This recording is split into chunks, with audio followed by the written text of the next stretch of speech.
আজ আপনাদের শোনাব হৃদয়ের কুমাশার এক গল্প, এমন এক জগতের কথা যেখানে নির্মল হাসির আড়ালেও কিন্তু লুকিয়ে থাকতে পারে না বলা অনেক কষ্ট। গল্পটা এমন একজনকে নিয়ে যার মুখে সব সময়ই একটা হাসি লেগেই থাকে।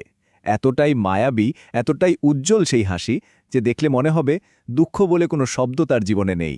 তো কে এই মেয়ে? চলুন আরেকটু কাছ থেকে চেনা যাক তাকে।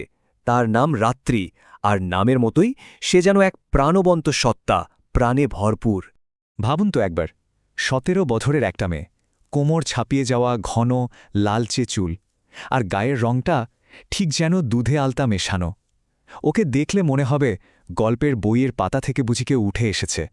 ওর আসল জাদুটা কিন্তু ওর ব্যক্তিত্বে।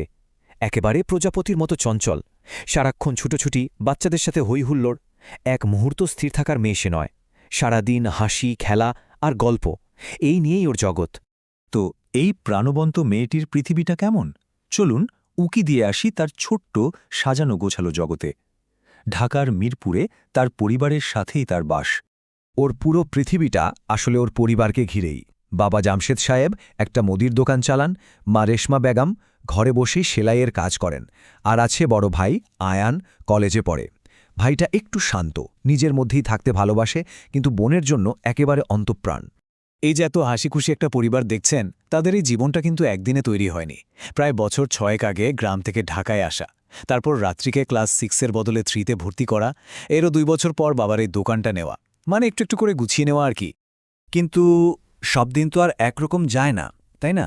একদিন ঠিক এক শুক্রবার বিকেলে রাত্রির সেই চিরচেনা হাসিটা কোথাও যেন হারিয়ে গেল, আর তখনই আমরা দেখতে পেলাম ওর ভেতরের সম্পূর্ণ অন্য আর একটা মানুষকে। গল্পের মোড়টা নেয় ঠিক তখন, যখন ওর ভাই আয়ান নামাজ পড়ে বাসায় ফিরে এসে দেখে রাত্রি কোথাও নেই।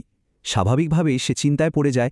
খুঁজতে খুঁজতে সে এগিয়ে যায় বারান্দার দিকে, আর বারান্দায় গিয়ে যা দেখে তাতে ওর বুকের ভেতরটা যেন ধক করে ওঠে। কোন রাত্রি হাঁটুতে মুখ গুজে একদম চুপচাপ বসে আছে। কোথায় গেল সেই উচ্ছল প্রাণবন্ত মেয়েটা? বোনের এই অবস্থা দেখে কি আর স্থির থাকা যায়? আয়ান খুব সাবধানে ওর পাশে গিয়ে বসে, একদম আলতো করে জিজ্ঞেস করে, কিরে, কি হয়েছে? মন খারাপ কেন? কিন্তু রাত্রি সে কোনো উত্তর দেয় না।